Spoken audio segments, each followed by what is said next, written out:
Welcome to another broadcast of The Competitive Edge. One of the things that we all should strive to achieve is to avoid the Steve Jobs saga. And what exactly do I mean by this? The last thing that you want to have in your life is to be wealthy and unhealthy. Now, to avoid this, there are essential habits that you need to learn, apply, and master. And today we're going to have a pretty interesting conversation around the term habits. We're going to be looking at habits and health, habits and wealth, and habits and family. Of course, we're going to be showing how all of this relates to business.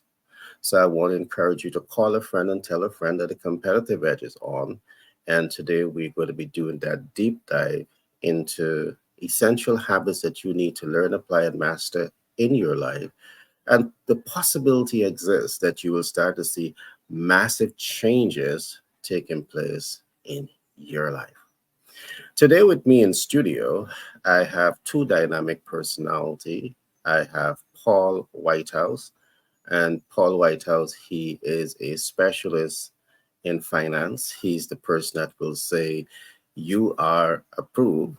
And if you don't have the right habits to access capital, he will be the go-to person that's going to really help you to understand how to nurture the right habits around preparing yourself to access the much needed capital to grow and scale your business. Along with that in studio, I have Frank Clement Frank. And Clement Frank, he's going to be joining us soon. Clement Frank, he is an economist by profession, and he is also a practicing leader. He has a lot of content around leadership, and it's an area that you will be learning a lot about. He will be talking a lot about the healthy habits that you need to adopt when you want to be a great leader in business and in life. Paul, just before we get started, or we're going to get started now, just before Frank returns, I want to welcome you to the program. And I want to ask you to introduce yourself. For those who might be looking at this program for the first time and don't know who is Paul White, can you tell us a little bit about yourself? hmm Yeah, thank you, Gary. Paul Whitehouse. We're from Northeast Ohio. I'm from Northeast Ohio. Our business is located there as well, and about 50 miles east of Cleveland, Warren, Ohio. So, who am I? Somebody who likes to help. I like puzzles. So, some deals are considered puzzles. Some are straightforward and easy. Others are hard to put together. And it's fun doing what we do. And what do we do? We provide capital for your business under many forms. Equipment financing, real estate financing, there's some cash flow. We don't just provide one service. We look at everything you need from an angle. Here's an example. If you're a truck driver and we're working with you to help you get a truck, financing for a new truck or a used truck, one of the questions I'm going to ask you is, how's your accounts receivable doing? Because every truck driver uses factoring, and not every truck driver is satisfied with the factoring company that they're using. So if you're satisfied, there's no need for me to break up a good thing. But if you're not satisfied, then as a consultant, I'm going to introduce another thing that we do to round out the package to help you more. Because every dollar that you save, and that's our goal, to save you money, every dollar that you save goes directly to your bottom line. More money for you, more profit. And that's what we do. We create business finance consultants. We're ready to work with you. All right, thanks for that, my friend. As I said, Paul is the guy that's going to really help you navigate the financial world and ensure that you get the right habits to get access to capital. So now we have Frank. And what I want to ask Frank to do before we get started deep into the program is just introduce yourself. So those who might be looking at this program for the first time, they are now getting a clear idea as to who is Frank. I said you're an economist, you're a leader, but they want to hear it from you, not from me. All to you. All right, thanks, Gary, and good morning to listeners. Um, I usually like to say I'm frank by name and nature. I tell you as it is. Mm, Apart from being an economist and leader and being a um, trained in leadership development, one of the things I like doing is helping people, teaching people, showing people how to be the best leader that they can become or attain in life. And one of the things that we cannot not have good leadership. But it's in the home, in the society, in politics, good leaders are desperately needed. And so what I'll be doing is basically sharing ways on how you can develop yourself from an ordinary to the best leader, whether in the home, office, or field. All right, thanks for that share, Frank. Well, those who know me, I wear many hats. I'm like the Toastmaster, in name and nature, like Frank. All right. I'm a multiple. I have written many books. My most recent book is Master the Sales Communication Process. You can go to Shopify. You can go to our website and get all of those books.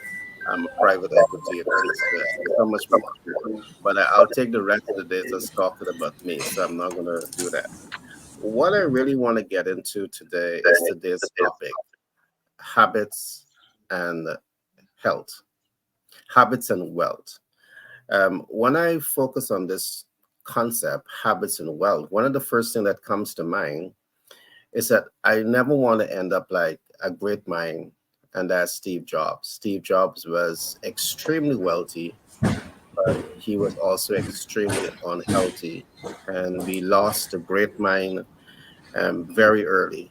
I could only imagine his presence in the world today, what the world would have been like. So, looking at his lifestyle and his outcome in life, in terms of his health, it has really taught me to adopt five important principles for life. And I have built healthy habits around these things. And I'm really trusting that you in the world, you can perhaps take away something from this. I do believe it's important to have healthy habits around rest. Rest is absolutely important. It's important for you to have healthy habits around exercise. We cannot overemphasize the importance of exercise. It's important for us to build healthy habits around eating, our diet. It's important for us to build healthy habits around family. And last but not least, it's important for us to have healthy habits around our social lifestyle. If time permits, I will do that deep dive into each of them. And just to complement the areas that my colleagues will be looking at, I know Paul will be looking at habits in finance, Frank will be looking at habits and leadership. But let me take one of these concepts and I want to dive into it to really show the importance of building healthy habits around these five talking points that I've just established. Let's look at rest. Why is rest so important? There is something that is spectacular and special that happens when you rest. When you rest, that sleeping process, something happens that we call, you have an increase in what we call the melatonin.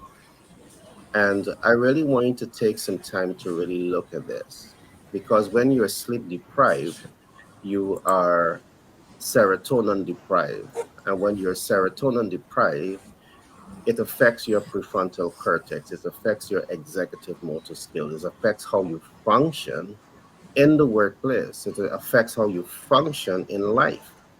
So, having rest, adequate rest is so important because the nighttime melatonin translate into daytime serotonin, which is your high energy, that adrenaline rush to get things done. And when you're depleted of this, it really undermines how you function in the organization and function in life. So I just want to at least lay some of those groundwork here today. Again, as a high level overview, as time progresses, we will go deeper into this. One of the reasons that I'm going to be talking about this is because very often when we are looking at human performance and top performance in the organization, we tend to see through the lens of information transfer and academic content transfer, not taking into consideration that there's another a range of other things that must be considered when we are talking about enhancing human performance, helping human to self-actualize, and optimizing productivity in the workforce. When we disregard these elements that I've just talked about, you're undermining progress within the organization. So I just wanted to at least lay that groundwork for our discussion. I want to come now to Paul. Would love to hear your standpoint on healthy habits uh, in terms of your business and what you do to really help the average person to access capital to move their vision forward. Okay. Uh, well, as consultants, then we're looking for the best outcome. And we want to give them the information that will allow them to get the best outcome. So, I mean, in addition to us getting it done, and we have habits that we employ to get it done, which is calling people back right away, answering emails immediately, not 2 hours later, like moving quickly, uh, collecting the documents, when I interview a client, I give them all the information. I let them know the faster you move, the faster I can get this done for you. Because sometimes people will literally take a week to get me a few pieces of paper. A good habit that I would want them to have, that I ask them, and it's my habit to do it. It's my habit to ask, and my hope that they would turn this into a habit for the future is, giving me all the information at one time, not seven different documents sent in six different emails. Everything at one shot works for me, makes it easy on me. So that's a good habit. But we employ habits to get our job done quickly. But I think habits that a business can have that makes them very attractive to be financed. You can be ugly and be financed. It's going to cost you more money. You know what I mean? Difficult credit, you're looking ugly. It's going to cost you more money down, and the cost of money is going to be higher. But you can form habits to become more attractive. If you're very attractive to lenders, your money's going to be less expensive. And again, like I said earlier, every dollar that we save you in financing goes right to your bottom line. So it's less expensive. You make more money. Good habits are going to be paying their bills on time. I know that's the basic one. It's obvious, maybe easier said than done, but that's a habit that needs to be done. Having high cash balances, ending balance at the end of the month. If you're running 150,000 or 5 million through your bank account every month, your business account, but at the end of the month, you have a $500 balance, well, that's not looking so good.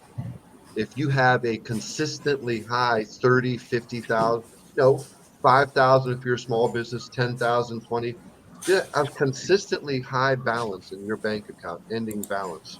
That is such a strong thing.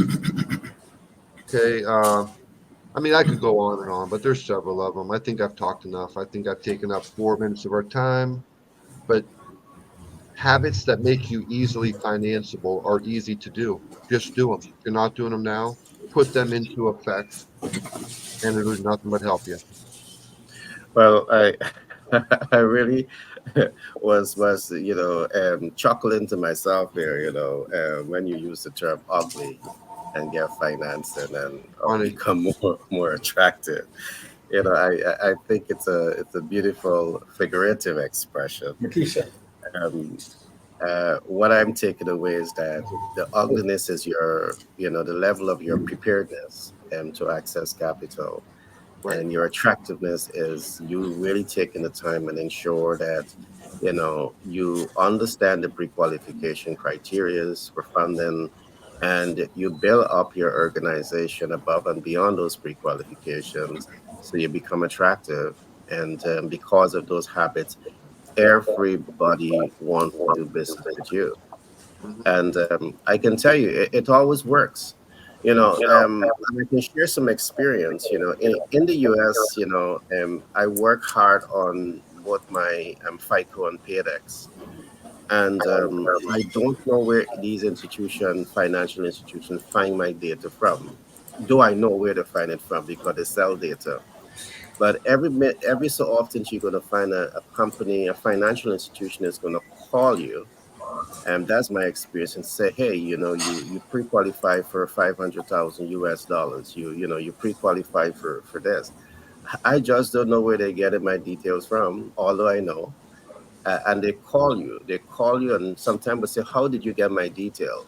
And some would be open enough to say it. But that is a record of being prepared. You want to be fundable. So I really love what you would have said there. I want to come over to Frank. I know, Frank, you are in the space of leadership and habits. I would love to hear your expert views on habits and leadership. Thanks, Gary. I must say that leadership isn't for everyone. Not for everyone. Uh, okay. Given the level of responsibility that leaders have to pursue and the amount of mental and physical energy it takes to consistently guide teams toward a larger vision, serving in a leadership capacity can be overwhelming. Trust me, I know. But the best leaders find ways to replenish their reserve so that they can approach each day with a fresh mind, an open heart, and that drive to tackle whatever challenges they may face. And as simple as taking in the morning sunlight is a habit that a leader can try to emulate. Taking in the morning sunlight. Why morning sunlight? Vitamin D, right? Morning sunlight, right? And exposure is prone to increase serotonin in the brain and it enhance mood throughout the day. I came out this morning and not in the best of, just tired. So I had to run downstairs and the sunlight hit me. And it was like a little renewed energy, like that spark. So I could come back up and just focus on saying to you that the sunlight helps. And I've had the same experience with others. People wake up early in the morning and jog in places where they're early morning sunlight. Um, you feel more optimistic about your workday just from stepping outside, especially between the hours of 7 and 9, and you're taking that sunlight for 10 to 15 minutes, right? As a leader, you always have meetings. But one of the good things I've learned is that you should and try to keep the first 2 hours meeting free. And one of the things I've seen in most successful CEOs is that they leave the first 2 hours of the day free from meetings. And they use this time staying up on current events, doing upper level strategy, and prioritizing other work they need to get done. The beauty is that it allows that CEO to begin the day in a strategic space before they enter into a tactical space for the remainder of the day. Another habit to inculcate is reflect on specific questions. Daily reflection itself is not unique. However, I would always encourage my team to reflect on two specific questions daily to drive their their success as leaders. First one is, what have I learned? What have I learned? And what am I grateful for? You see, these questions foster a growth mindset. It improves resilience and decrease stress.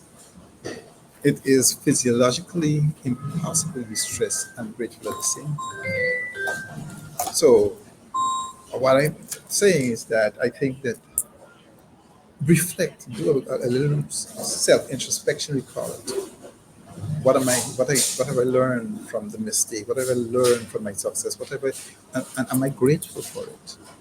And so as we go on, I bring up some more habits on how to address this.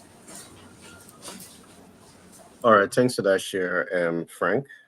Um, I do did take some notes in terms of the 2 hour space, to ensure that you refresh yourself on the task at hand.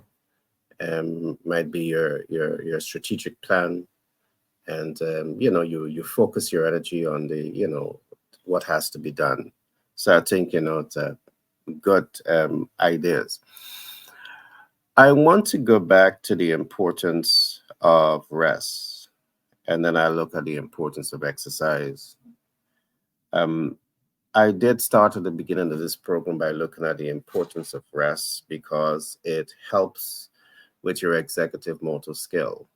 In the world of work, in the world of business, you want to be ensured that you're sharp, if not all of the time, most of the time, because it is your mental alertness, it is that sharpness that is going to help you to make the best business decision. That's what's going to help you to be analytical. The 2 hours that Frank is talking about, those hours is the hours that you want to spend think tanking and brainstorming.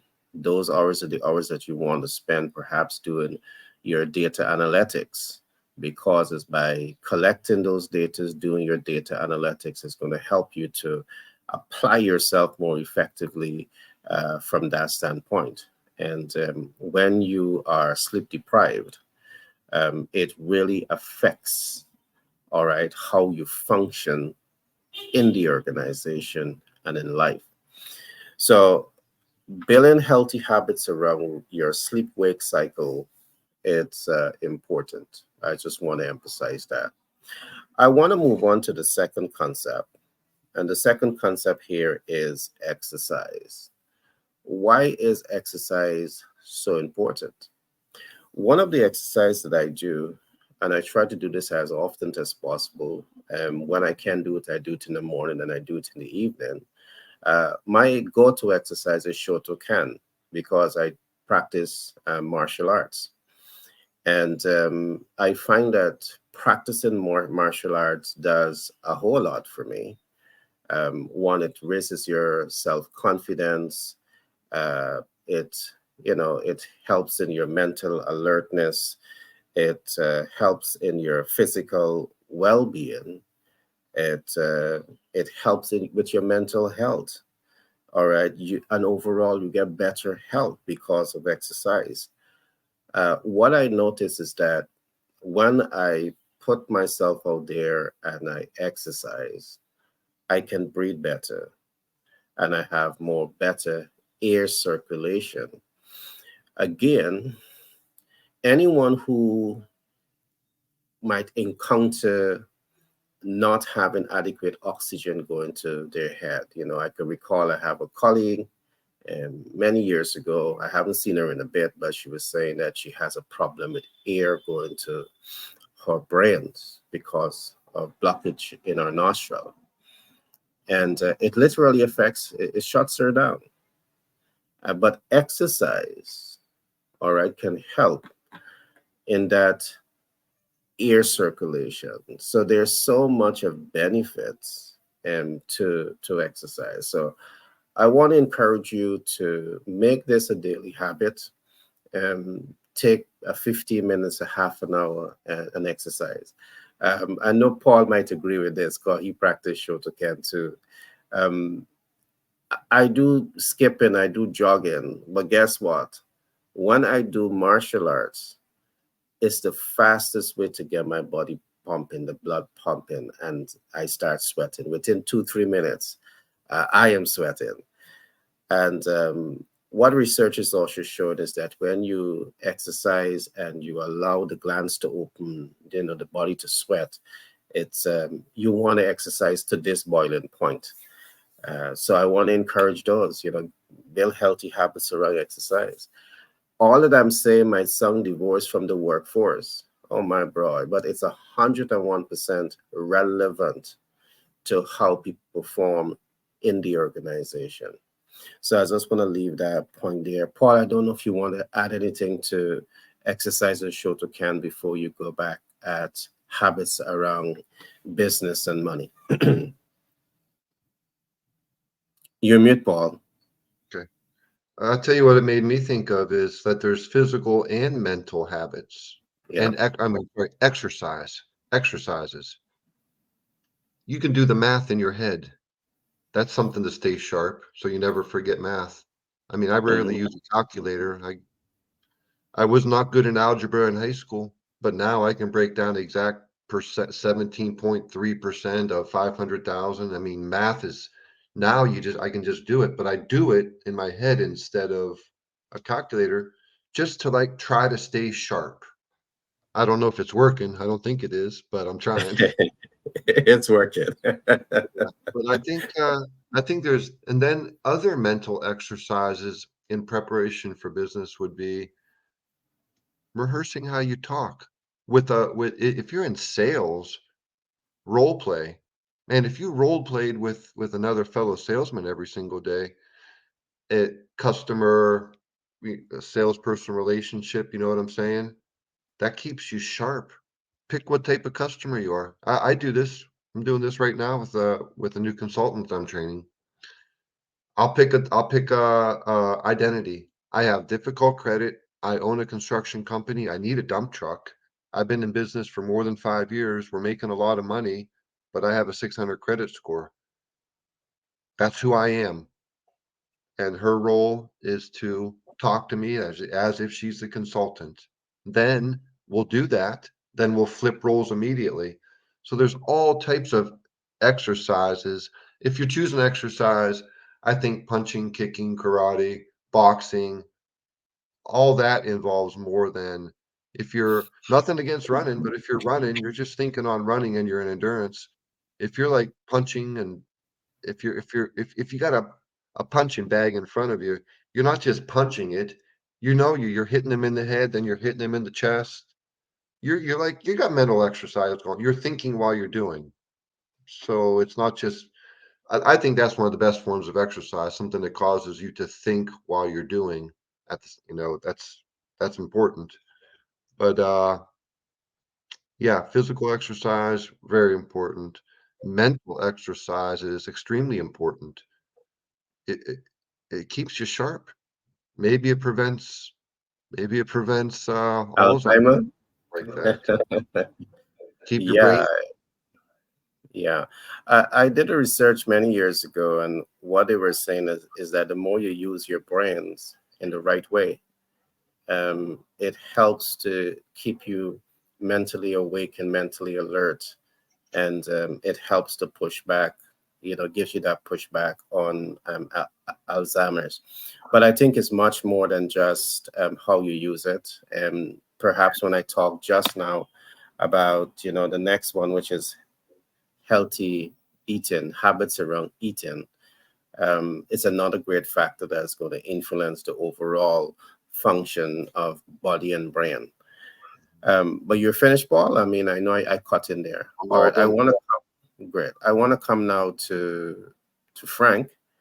I would love to hear your take um, on leadership again. Perhaps if you want to chime in a little bit on exercise. Um, but what are the essential? How do you view these habits from your standpoint? You have been in the field for quite a number of years, and I know that you can draw on your rich experience on some of these important. Thanks. One of the things is that we know that, that physical activity plays a vital role in our lives. But some of us don't realize it has potential to help us develop and to become better leaders too. You see, leadership is a complex concept that encompasses qualities such as effective communication, problem solving, decision making, conflict resolution. And all of these are essential to successful management. And it stands to reason then that if leaders can incorporate more physical activity in their daily lives, they may enjoy increased productivity and improved performances in the role. Now, for some of us, it sounds strange, but various studies have explored that there's a link between physical activity and leadership performance. Results indicate regular physical activity can improve concentration and focus. Physical activities can reduce stress and increase self esteem. All of these attributes are essential to being an effective leader.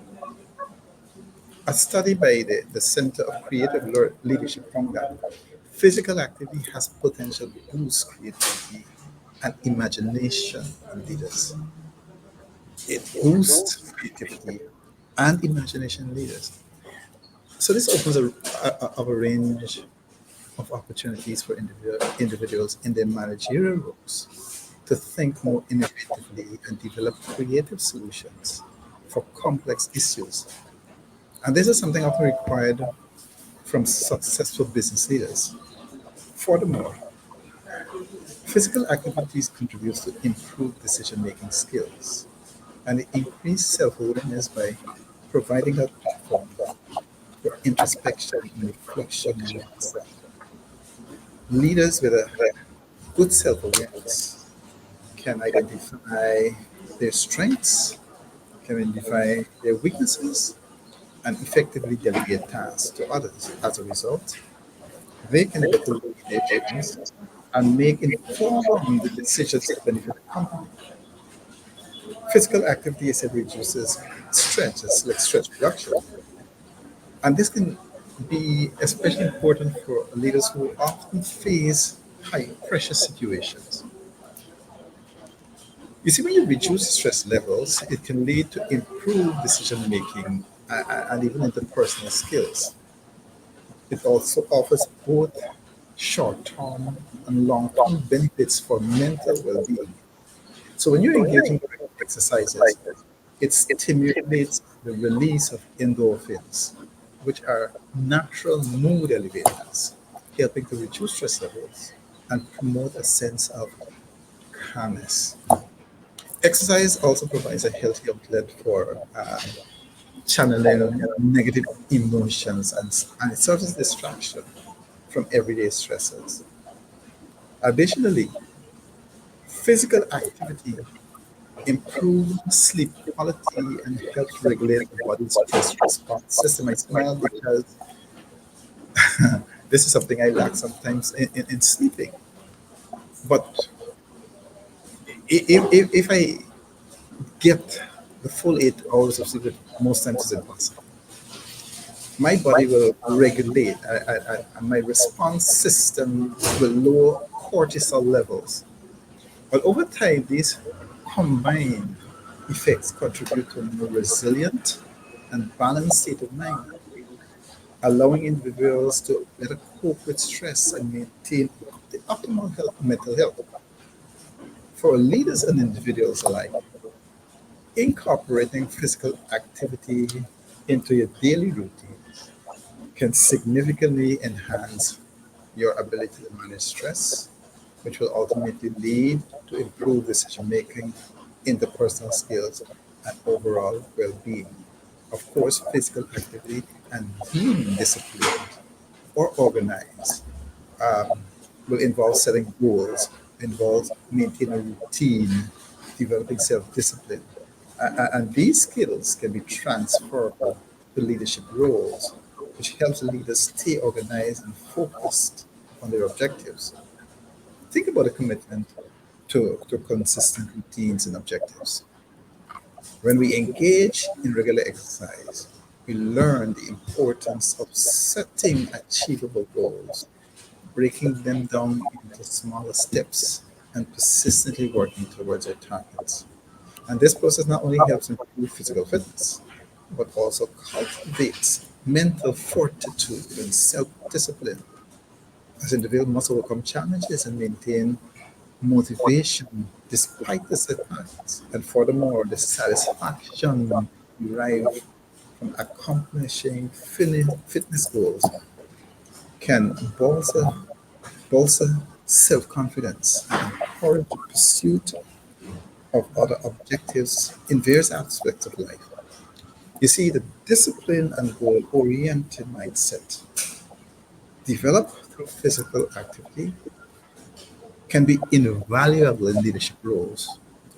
These skills are transferable to managing teams, setting organizational targets, and navigating complex challenges in the professional sphere. Over to you, Gary. You're on mute. Yeah, I was saying that was indeed a lot of information. And I'm really trusting that, rising star in business, or perhaps those who are in business who may not be practicing some of what we are talking about, you have some food for thoughts here. Because, very often in business, we are focusing on the bottom line, not taking into consideration all of the other factors that really affects the bottom line.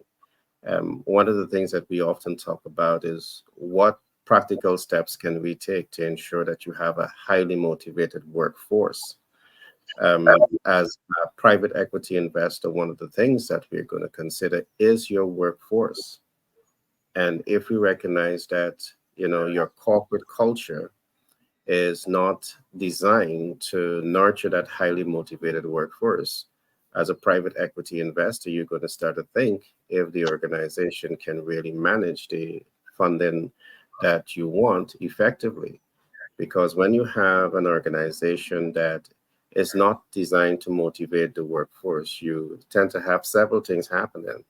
With a demotivated workforce, you're going to have absenteeism. With a demotivated workforce, you're going to have staff turnover. With a demotivated workforce, with all of these things happening, you have to go through a cycle of selection, of recruitment, selection, placement, acclimatization, and all of that slows down the organization ability to cash flow optimize. So to manage an operation effectively, everything that we're talking about when we need a highly motivated workforce is absolutely necessary. You too, as a leader, you need to pause a bit and look at these important issues. Again, the last thing that you want to have is a Steve Jobs saga, where he became one of the wealthiest, men in the world, but he was, very unhealthy. And very early in his life, he succumbed to cancer. So that brings me now to another talking point, which I call eating habits. I don't know where we got it from, although I think I know where we got it from. We are socialized to eat multiple meals per day. You have your breakfast, you have your lunch, you have your dinner, and in between all of them, you have a snack. And again, what research is showing,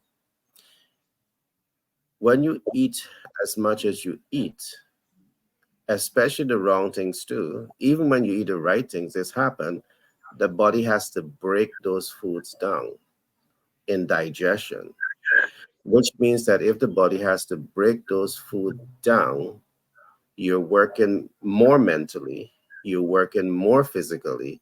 And in some parts of the world, we talk about the fooditis. As soon as you finish eating, what happens?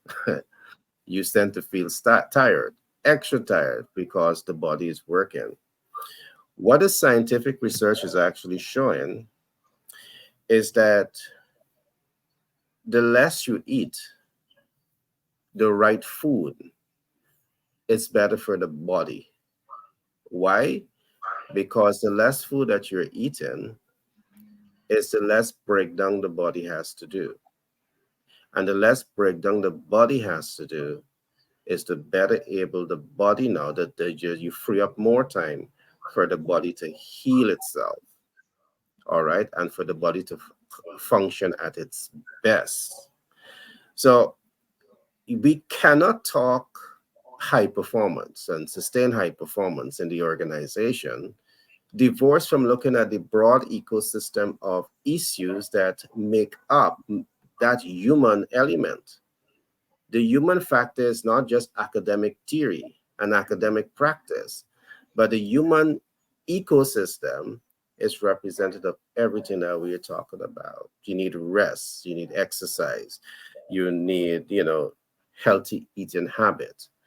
And there's so much that I can get into in terms of eating. I just want to do surface level analysis today, but I'm going to give you a hint on what I'm talking about. We need to be so careful about what we're eating today, because of population growth and the need to increase productivity. There's a lot of GM, genetically modified food. And is there enough information out there in terms of how GM affects us? Because the body has to break down not just the essential minerals which the body needs. The body now has to break down these artificial substance that is thrown into the earth, absorbed into the food. The body now has to break that down. That's a long story. I'm not going to get into all of that today. But what I'm saying, when we are concerned about humanity and we're concerned about optimizing human performance, we cannot turn a blind eye to these things. All right, because turning a blind eye to these things could be the very same things why human development and human growth and human mental executive motor skills is not where it ought to be, because you have all of these other factors that is prohibiting that natural progress, that natural development from taking place. So my last word on this point is eat less and eat more of the right foods. What is the right foods? It may vary from person to person based on your blood type. You need to talk to your doctor, because none of us here are projecting ourselves as doctors. We are researchers, and we are bringing this rich content of information to you because we believe it's relevant to how a people grow, how a people function, and how an organization benefit from all of that. Paul, any thoughts? I'd love to hear from you again. I know your area is habits and money. What are additional essential habits and business and money and access to capital that you think the listening public needs to focus on? I don't think there are any others. It's really very simple. It is. It's all the things that you can think of. If you want to be attractive to lenders for financing, you know, and we already know this. You Yeah, should pay the bills on time. And if you haven't, then you're probably not as attractive, but you can still get financed. So I yeah, think, go ahead, Gary. yeah. You made a strong point early on, and I find many rising stars in business they struggle with this. You talk about a healthy balance sheet for a few months to perhaps a few years, because what I've seen is that there are many financial institutions that may want to do business with you, but if you cannot front at least 3 months of positive bank balance, and when I say positive, it should be above 10, 15, 20,000 US dollars. If you're not able to show that, they don't want to really do business with you because they want to know that you're able to cash flow. So that's a very, very important point that you would have made. So part of being prepared, part of being attractive is to take the time to understand what are those pre-qualifications that the international financial institutions are looking for, and it's to ensure that you can cover those groundwork. If you know they're perhaps looking for, 3 months of consistent bank balance above 15,000, perhaps you want to carry to 25,000, perhaps you want to carry to 50,000, because the more you're able to show in the bank balance over a long period of time, positive bank balance, is going to really influence how those financial institutions work with you. In my experience, also in dealing with clients and many financial institutions, the better your balance look over a few months period, you're not only able to get capital at low interest rate, they give you further incentives, further, you know, um, benefits, where they would say to you, okay, for the next 6 months, you have 0% APR to pay on the funding that they're going to allocate to you. So I am emphasizing this because I want the public to really get a genuine idea that you want to help them. But sometimes, sometimes we know what they need, and sometimes we say it too fast. They just don't get it. So I just wanted to amplify a part of what you would have said there. Perhaps you may have some more to add there, Paul. Love to hear from you. Okay. Well, yeah, strong financials. Strong financials means carrying high bank balances. There's the amount of gross revenue that you do in your business has a corresponding average bank balance. If Yeah. you're doing 100 million a year in sales, your average bank balance should not be $30,000 a month. Your ending balance, it should be a lot higher. So everything's corresponded to your revenue, and you can get financed. Like I've said many times on this show, financing is available to everybody. If you don't have strong financials or the right credit score, our lenders, money down turns a no into a yes. As long they have to be secure. But if you have the right habits, and the right habits are easy to understand, it's pay the bills on time, keep money in the bank, keep your account, keep your financials looking strong. Those are the basics of it. It's not rocket science. You don't even have to go to college to understand those three things. That's how you run a business. If you're doing that, then the lenders look at you a lot different. Cost of money is less expensive. Now, when you mentioned 6 months, 0% interest, that's for the type of lend, one of the types of lending that you do, that private unsecured debt, but that's not with equipment financing. So I don't want anybody to think that I'm going to be able to get them 6 months, no Yeah, 0% with yeah, you're correct. I mean, you represent your portfolios. I have no problem with that. I am just presenting to them some of the portfolios that we have and what we can help them with, and that's how diverse we are. Paul deal with specific financial instruments. I deal also with a range of financial instruments, including credit. Because we would talk about credit and trade lines as some of the low hanging fruit in terms of access and capital. So thanks for clearing it up, Frank. I call you Frank, Paul. I know. I'm changing your name. All right. So the key here is habits and preparedness. If you want to really make it in business, you need to understand what are the moving parts. You need to be like the proactive leaders, where you're thinking ahead, you're seeing beyond problems, and you're now able to take informed action to achieve a desired end results. What we can do because of our experience, we can share those experience with you, so you understand how to better prepare yourself for success. Is where we call you can influence the predictable outcome. Because of our experience, we know practical steps that you can take, pitfalls that you should avoid, ways in which you could accelerate your pace towards achieving those financial objectives. Frank, Paul, you're finished? all wrapped up. I'm good. Yep. Awesome. All right. So, Frank, your thoughts, and then we're going to be start to wrap up after your presentation. But Paul, Frank, let me say a couple of things here because I left out here on habits. I talked about 5 important habits that we all should try to adopt We talk about habits and rest, habits and exercise, habits and eating, habits and family, and habits around socialization. I want to talk briefly about habits and family. One of the things that I think is touching, when you work hard, you build wealth, and you have no one to enjoy it with you. And I've seen many, many persons end up like that. There wasn't much emphasis on family.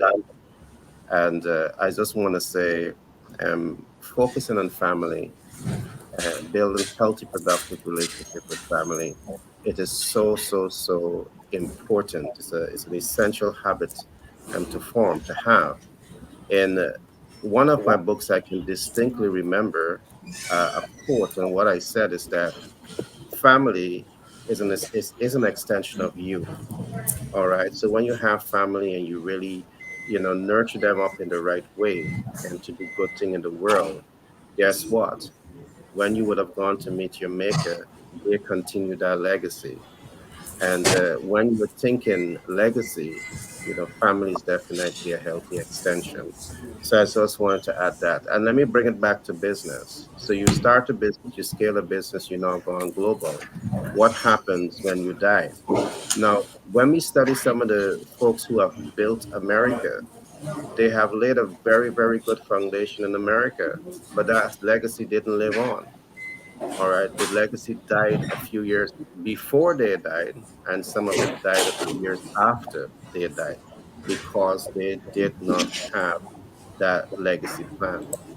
And I could just imagine, because as I reflect back on some of the rich history that America has, they were some of the great minds who laid solid foundation to really help the world to understand pathways to success. All right. And but they died, and there's no continuity in that process. And family really helps you to build in that continuity factor to your legacy plan. So I just want to share that. So I'm trusting that rising stars in business, you really understand the importance of family. One more thing I want to share on this point. I could recall it many years ago interfacing with, mom and kids, and dad passed away, and the kids felt as though mom was so deep into the business that mom had absolutely no time with them. And these are kids that was bitter.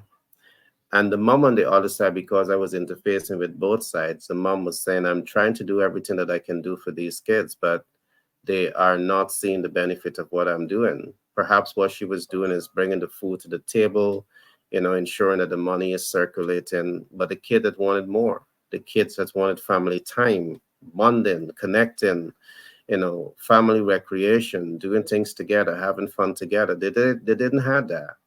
So all of them started to rebel against her. And I was like, my God, here you have success on one side, and here's where you have family chaos on the other side.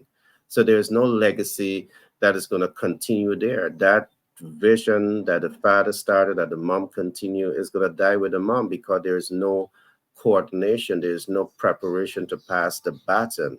And when you're building a global business, that's the last thing that you want to do. So I'm going to pause here. Frank, all to you. Thanks, Boy. I'm happy that you raised the point. Um, and this is so common because there's a lot of family who are successful financially, but they're not emotionally there for the rest of the family. So yes, they provide all the physical attributes, but family is more than just the physical, more than just the food and the building which they live in. So they're just living in a house or a mansion. It's not a home. A home is where you find love, you find the emotional connection, and so on. And I remember, uh, Paul may remember the Mahogany, Diana Ross and Billy D. Williams. And there's a scene where she was telling him with all passion that she has to have success. And even if she has to leave the relationship, she has to have success. And he profoundly said, success is good, but it's not good at the cost of your loved ones. And it resonated with me. The thing about it is that we can get all these material things, which will die and leave. We leave a physical legacy. And the thing about physical legacy is that it can be easily squandered. You always have a smart aleck who will know how to come legally and take that from you. Prescriptive rights and so on is one of those ways. But if you leave memories of joy, happiness, time togetherness, the way you spent breakfast when you went on vacation, those are lasting memories, generations to come. And you're setting an example that the younger generation can look up to and inculcate and carry on from generation to generation. You see, the thing about it, we have to realize that the tangibles, those things that you can see and touch, do not last forever. But the intangibles, the things that you can't see and touch, the love, the empathy, the emotion, the concern, the care, can't see and touch them, but they last forever. And so that's what we must get in our minds when we're thinking about success. Success is good, but it's not worthy if there's no one to share that success with. We all will die, as you say. And what are we leaving that is quote unquote success? Thanks. All right, great points, Frank. I love how you emphasize on that. I want to come back to Paul. Paul, I don't know if you want to chime into family, the importance of family. I know you spoke a lot about your family. I admire the fact that you took that day off and you went to your daughter's graduation not so long ago. But I want to hear your thoughts on the importance of family in the whole equation of business. And then I'd love to have your your not your closing remarks, your some of your last words, because I'm going to come back to you to talk about finance at the end of the program. Okay. Well, I mean, obviously it's important. I it's a big world. It's certainly, and there's some people out there, and I'm not saying that it's actually true that you can live without love, but there's people out there living without love. There is. Somebody's sitting there, they don't care. They're suffering in silence. They are. They're Maybe not suffering even in secret. silence. Maybe A they man just shouldn't live alone. yeah. I mean, maybe they just think that's the way it should be, but for the wide majority of all of us out here, then we love our families and it's important. So I guess to answer that, just don't work all the time. Don't spend your money. Give your kids their inheritance now. Don't make them wait till you die. Chunk by chunk, bit by bit. Help them out. Set them up in things. Obviously, don't spoil them, but set them up in scenarios so they got success. If they need help, help them. Help other people with money. Invest it into other people. Give it to other people.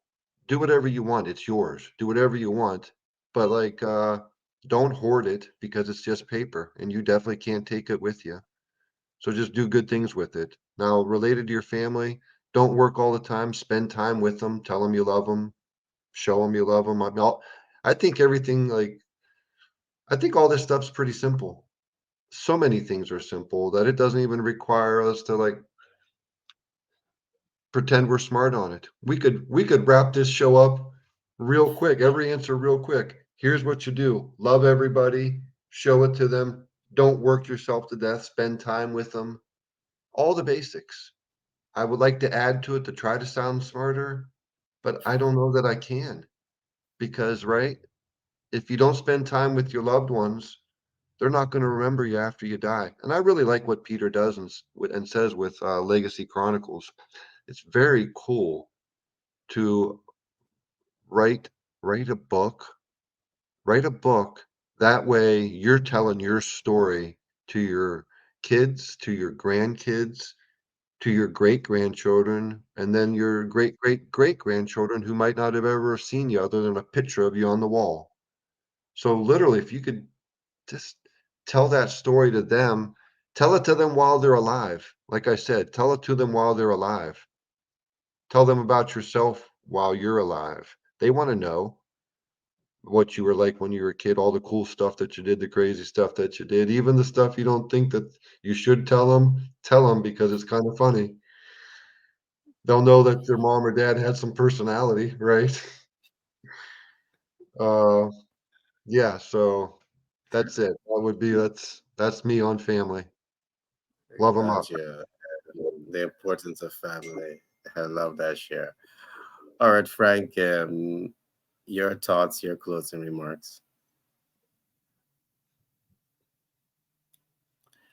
You're mute, Frank. Yes, I'm going to just say that the best and fastest way for leadership to get a better team and better results is to become a better manager, investing time, money, energy into building your leadership skills can show a return on investment for the rest of your life.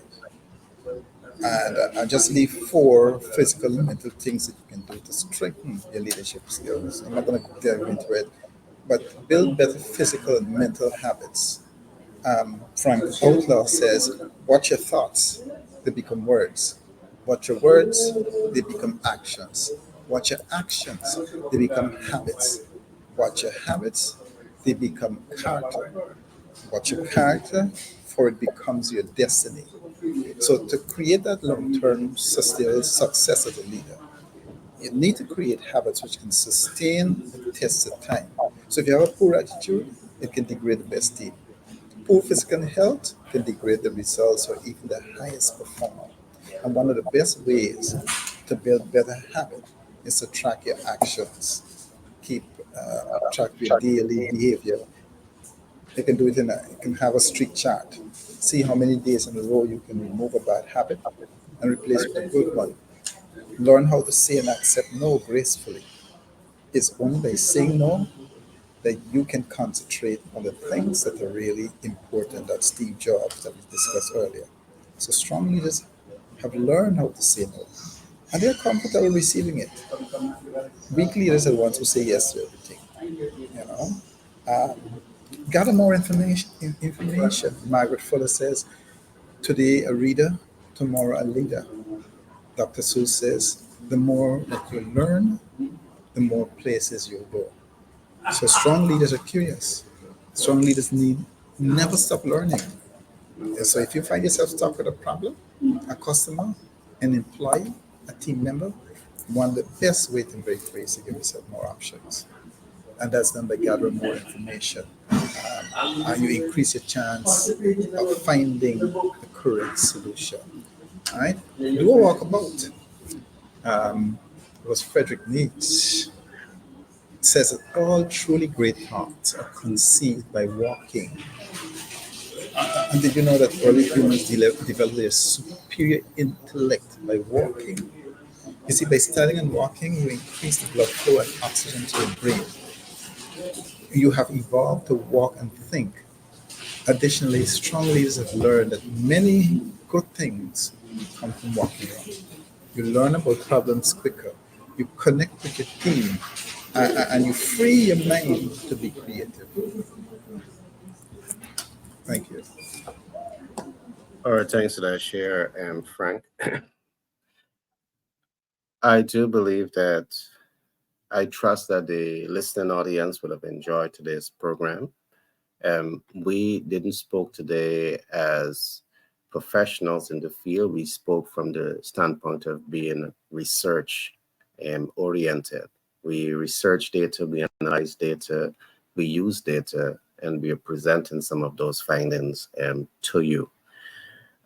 Frank, the last one that I want to make before I come to Paul to talk to us a little bit about the BFC, I want to say this, building a healthy lifestyle around socialization is very important.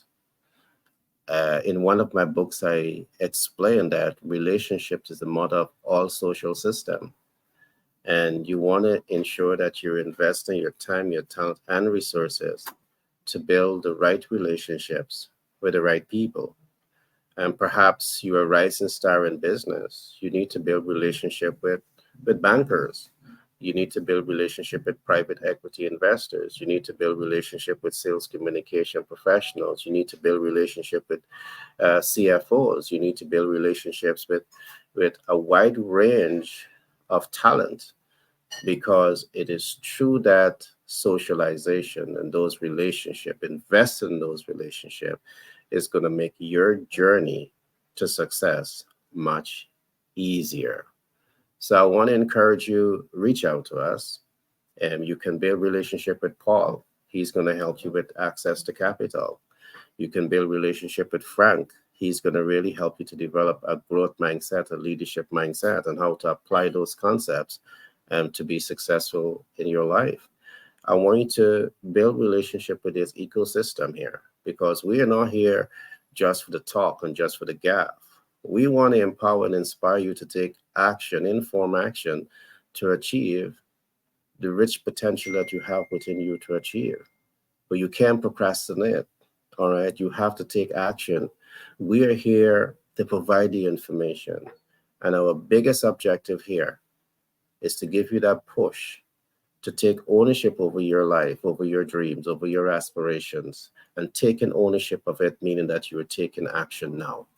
So, with that being said, I want to come to Paul and ask Paul to just talk to us a little bit about the BFC and what is the vision for that project. Okay. A business BFC stands for Business Finance Consultant. And the vision is, if you want a new vision for your life that involves high income and new knowledge, let's do it. Work with us. What's a business finance consultant? I mean, it's exactly what it sounds like. You consult on business finance and then you make it happen for them. That's what we do.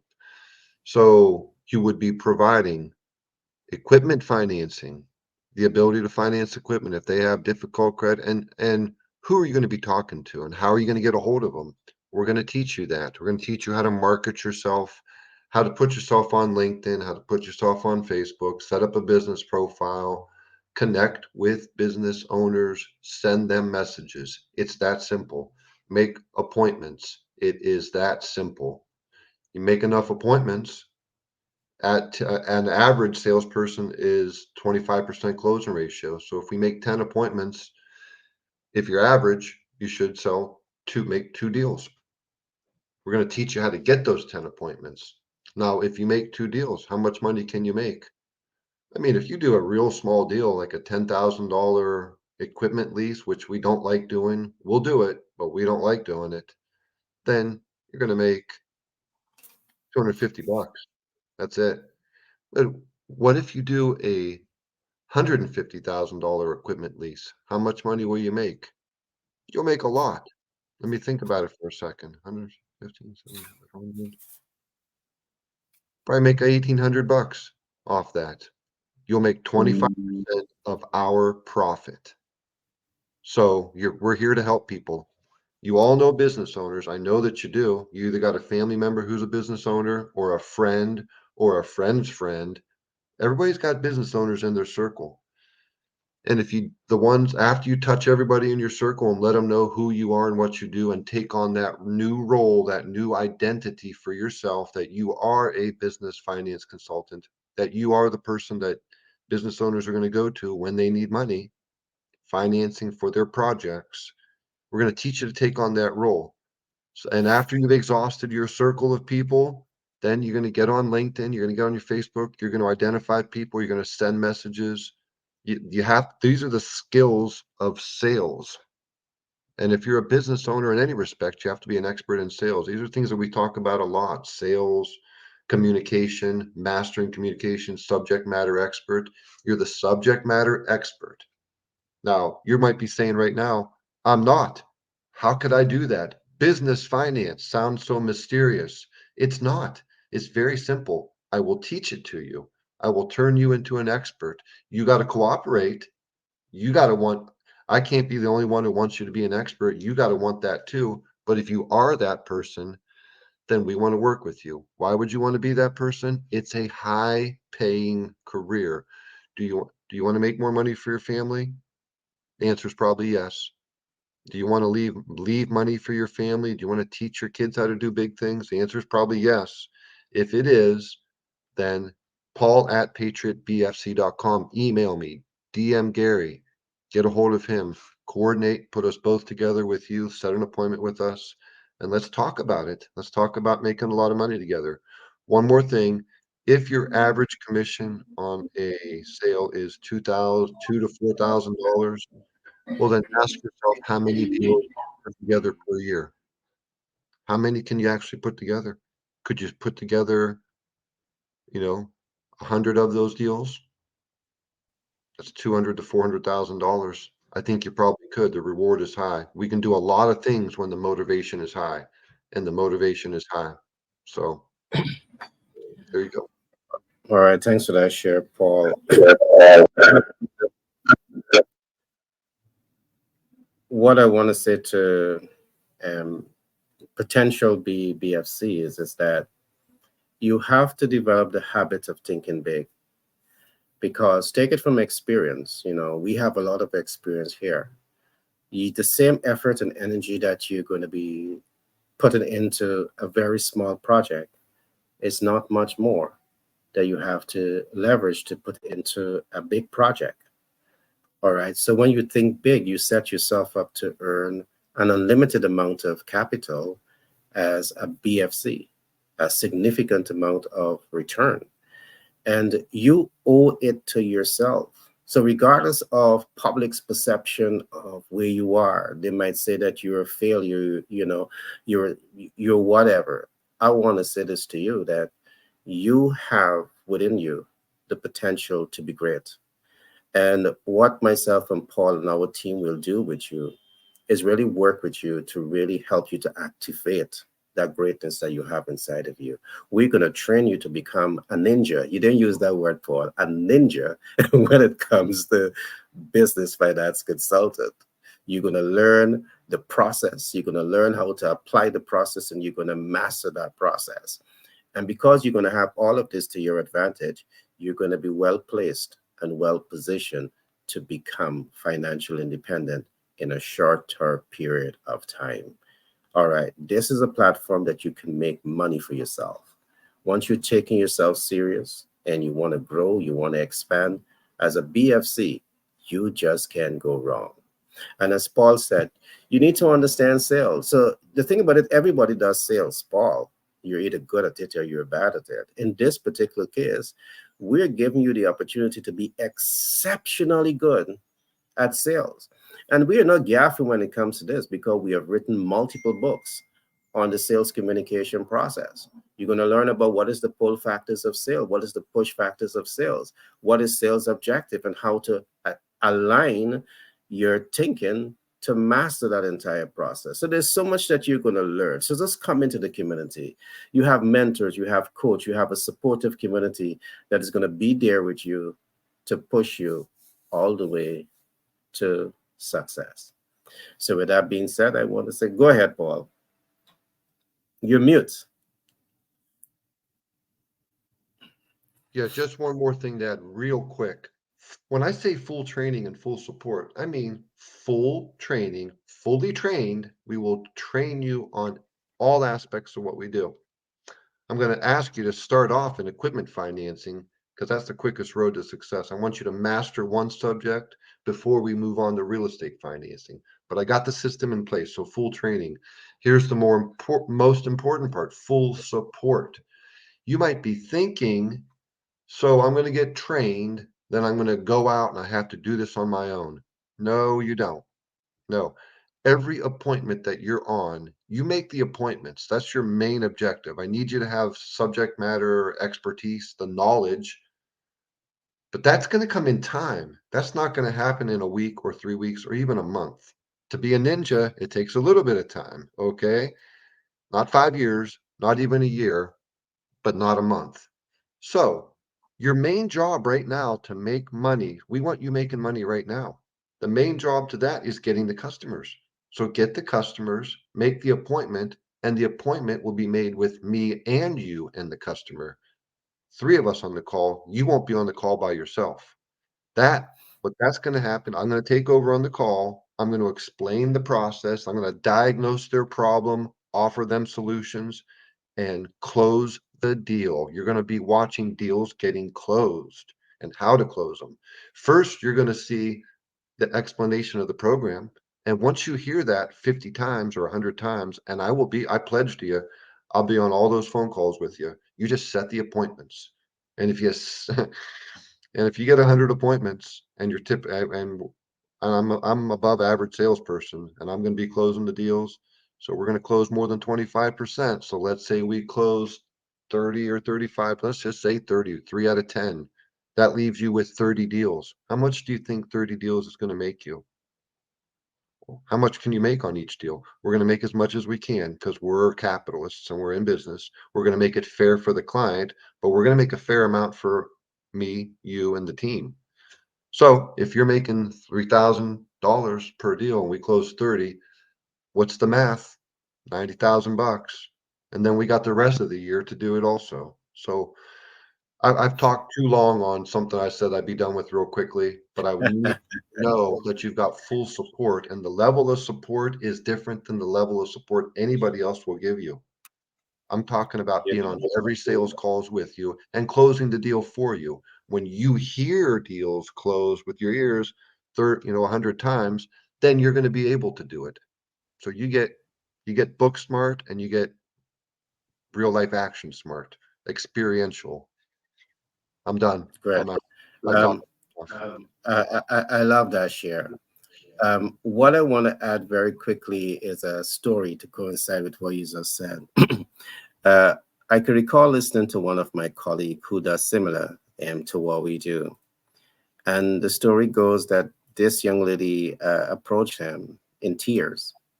She's in tears because her husband, who was a veteran, passed away. And he passed away with debt on the property.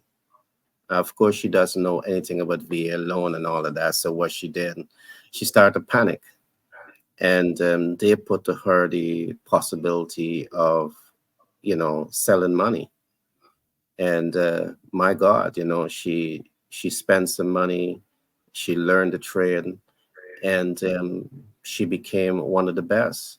Fortunate for her, during the training, she was a people person, and she was put also in contact with a real estate developer. And real estate developers, they always need money.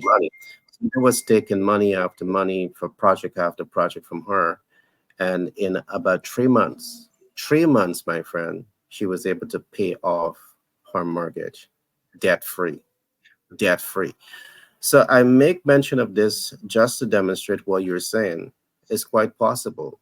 Once you work hard at it, you apply all the skill sets that you're going to learn, you're going to become exceptional. All right. You're going to build wealth like a pro. So I'm going to give Frank the last word, the last word of what you say here, Frank, because I know you said a lot. I want to make you the equalizer now. Your last word before you wrap up, my friend. I just do a combination of everything. Remember, your mental health is important. Your physical health is important. You are important. And if you want to be the best leader, your mental health, physical health is important. You can't be sickly and be the best leader, right? Leaders need to be strong, mentally and physically. That's my closing remarks. All right, thanks for that, my friend. Remember, leaders need to be strong mentally, emotionally, physically, and financially. All right, my friends. To the audience, do enjoy the rest of your week, and we do this again tomorrow. All right. And thanks for joining. See you guys tomorrow.